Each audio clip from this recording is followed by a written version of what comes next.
Halo guys, gue Azmi. Di sini gue ngewakilin dua saudara gue, Ajis sama Om Fahmi, untuk nutup konten kita kali ini. Judulnya itu Tour de Ottoman yang kemarin sempat rilis itu.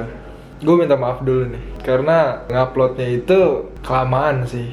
Gue berangkat ke Turki itu sama saudara-saudara gue itu bulan Juni, sekitar tanggal 3 atau 4 gitu. Pokoknya awal-awal Juni lah. Ini video terakhir, seri penutupan lah. Di sini gue mau cerita aja sih tentang pengalaman gue balik dari Turki ke Indonesia. Tapi sebelumnya gue mau mengucapkan terima kasih banyak untuk kalian semua yang udah setia nonton series kita Tour de Ottoman di channel YouTube Perspektif saya, mulai dari part 1 sampai part 8 ini yang terakhir. Sebenarnya itu udah gue bagi sih part-partnya. Kalau kalian ngeh gitu, kalau kalian memperhatikan di setiap thumbnailnya juga udah gue tulis part keberapanya.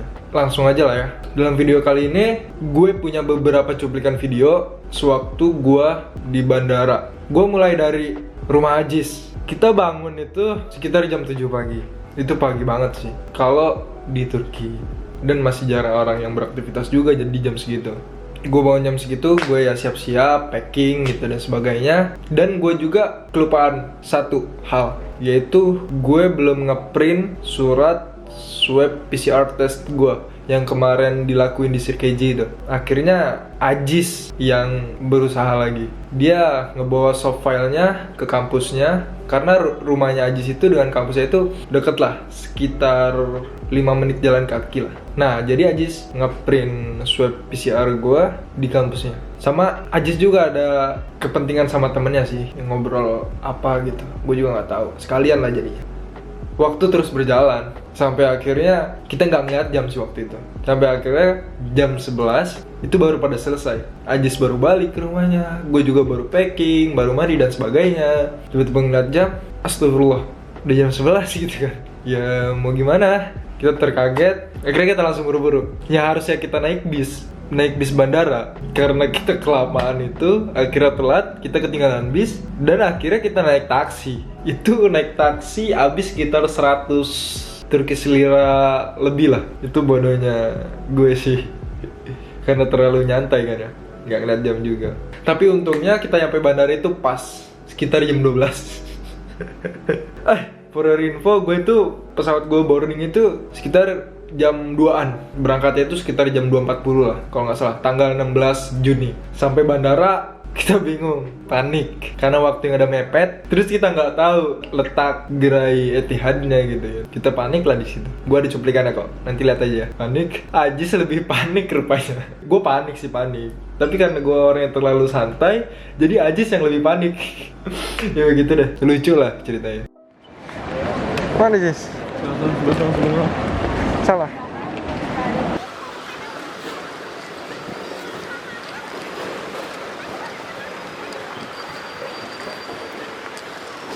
Nggak ada Etihad anjing. No. santai gitu. Udah sepi nong, gak ada orang. Nah, ketika kita sampai ke gerai Etihadnya itu sepi banget, nggak ada orang. Untung customer service-nya, adminnya itu baik lah. Tadi terima hangat, baik. Iya nggak apa-apa, gini, aman lah. Koper dimasukin, gue dapat boarding pass. Nah, setelah itu gue nggak langsung masuk ke dalam nih, nggak langsung masuk ke gate-nya, nggak langsung masuk ke imigrasi. Gue mau pembukaan dulu di Bandara Istanbul International Airport. Nih, 1, 2, 3. Assalamualaikum warahmatullahi wabarakatuh. Salam perspektif saya.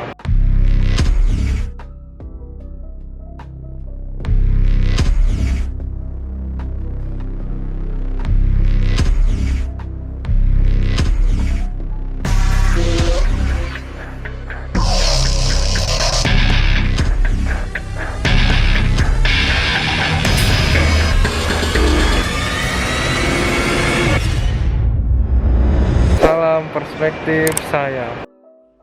Nah, setelah gue sama Ajis bikin pembukaan, akhirnya gue berpisah deh sama Ajis di situ. Ajis balik ke rumahnya lagi, gue langsung masuk ke imigrasi. Abis dari imigrasi, gue langsung menuju gate gue. Nomor penerbangan gue saat itu EY0096 transit ke Abu Dhabi. Nah, untuk cari tahu gate-nya, ya gue lihat di screen information dulu ya. Gue lihat lah di situ. Ternyata gue dapet gate B12 yang ternyata gate-nya itu di ujung, jauh banget. Ya lumayan lah jauh.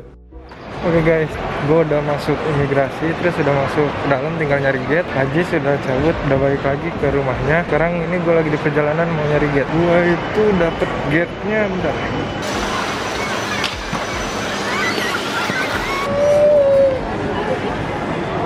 Abu Dhabi, nomor penerbangan gue itu iya 96, gate B12.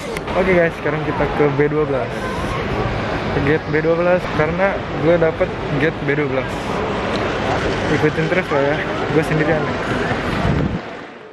Dan ketika gue ngecek jam, itu tinggal 20 menit lagi keberangkatan, atau 20 menit lagi pesawat mendarat lah gitu. Gue lupa, nanti lihat aja di videonya. Ya pokoknya mulai dari situ, ya gue sih santai aja orangnya, terlalu santai, slow, nggak takut gimana-gimana kan, namanya juga masih muda sih.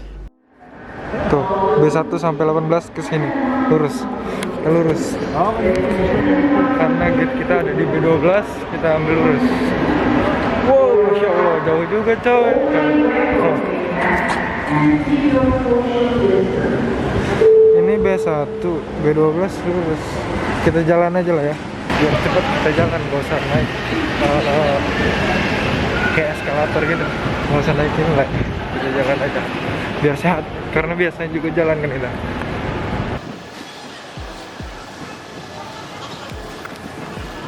Masih lurus.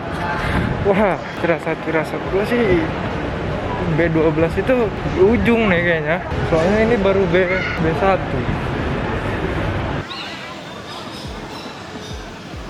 Pesawat gue boardingnya itu jam 1.40, sekarang jam 3, jam 1.20, sekitar 20 menit lagi pesawat gue boarding. Ya gini lah keadaan bandara internasional Turki.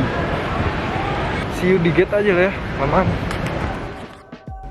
Akhirnya gue sampai di gate-nya B12 dan akhirnya gue langsung masuk lah ke pesawat gitu. Nah, jarak dari Istanbul ke Abu Dhabi itu sekitar memakan waktu kurang lebih 4 jam. Kalau di boarding pass-nya sih gue lihat itu 4 jam 20 menit. Gue duduk sendiri, samping gue kosong. Pada saat gue terbang ke Abu Dhabi itu penerbangan gak terlalu lama sih di pesawat gue khususnya. Ya mungkin karena lagi pandemi juga kan ya, orang malas bepergian jadinya. Nah, fasilitas di Etihad itu enak banget, gue bisa bilang gitu. Mulai dari pramugarinya ramah, terus bermacam-macam sih. Gue lihat ada orang Asianya, orang Europe, orang Timur Tengah ada, orang kulit hitam pun ada. Ya bermacam-macam lah gitu. Terus fasilitas hiburannya, film banyak sih. Game juga ya lumayan lah, game-game PSP gitu kan. Terus yang terakhir nih, makanannya enak sih. Gue bisa bilang enak. Di pesawat kalau dibandingkan di restoran-restoran ya beda sih emang. Cocok lah sama lidah-lidah orang Indonesia gitu kan. Gue mesen daging sih kemarin, selalu enak soal dagingnya, pakai nasi. Terus ada dessertnya juga kan, dessertnya itu puding, enak lah pokoknya. Nah, setelah 4 jam perjalanan ya, akhirnya gue sampai nih di Bandara Internasional Abu Dhabi, markasnya Etihad.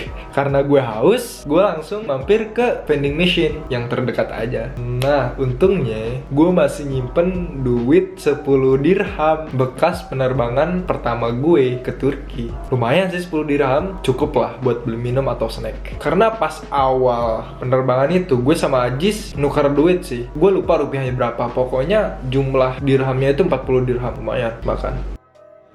Oke guys, sekarang gue udah transit, udah turun nih di Abu Dhabi. Bandarnya apa sih, lupa gue namanya. Sekarang gue lagi mau menuju ke gate 61 karena di tiket gue berangkat dari gate 61. Ntar kita beli minum dulu, kita lihat dulu ada nggak duitnya. Ternyata masih ada 10 dirham, lumayan lah ya. Kita beli air aja lah ya.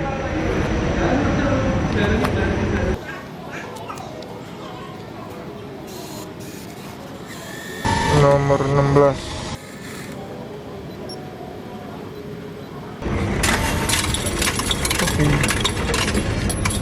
Kembaliannya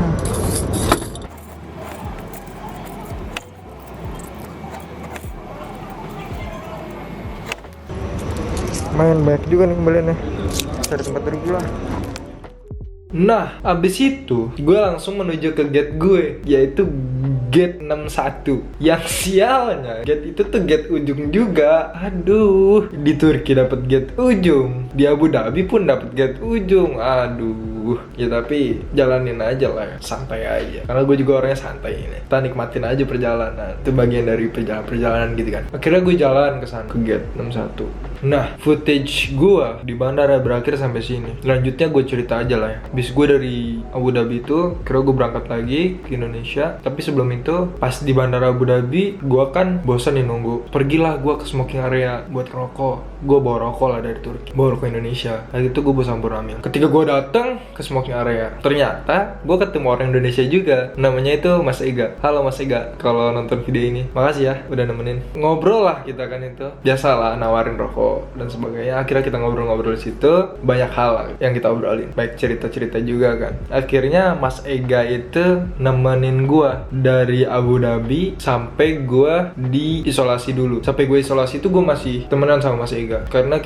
kamar kita tuh di satu lantai yang sama gitu ya, masih ketemu lah. Jadi gue diisolasi juga nggak bosen sih, karena udah ada nemu temen kan. Beda umur gue sama beliau lumayan sih, tapi Mas Ega bisa menempatkan dirinya friendly gitu ke gue, dan gue pun welcome gitu. Mas Ega welcome, gue welcome ya, jadi sama-sama enak, satu frekuensi lah gitu ya. Gue 5 hari sih di Wisma Atlet isolasi kan. Mas Ega pun sama 5 hari, karena kita di hari yang sama kan, penerbangan sama, di hari yang sama, masuk bareng, keluar pun bareng kan gitu ya. Nggak kerasa bosan aja sih, karena ada temen ngobrol yang pas lah gitu 5 hari gitu kan. Gue mau ngucapin terima kasih banyak untuk Mas Ega karena udah menemenin gue, dan gue juga udah tukeran kontak sih ya, sampai sekarang masih berhubungan baik lah. Jadi kapan-kapan kalau gue main ke Turki lagi, gue mampir ke tempat lu deh Mas, insyaallah. Ya, perjalanan gue sampai sini sih. Gue nggak ngambil footage di Wisma Atlet karena satu dan lain hal. Footage gue berakhir di Bandara Abu Dhabi. Ya, konten Tour de Ottoman kita di perspektif saya ini selesai sampai di sini. Sekali lagi gue mau ngucapin terima kasih banyak buat yang udah nonton, yang udah like, yang udah mau tahu kegiatan kita di Ottoman atau sekarang Turki itu gimana aja. Makasih banyak. Thank you for your attention. Gue mewakili Ajis dan Om Fahmi, saudara gue, pamit undur diri dari konten kita kali ini, Tour de Ottoman. Salam perspektif saya. Tunggu konten kita selanjutnya. See you.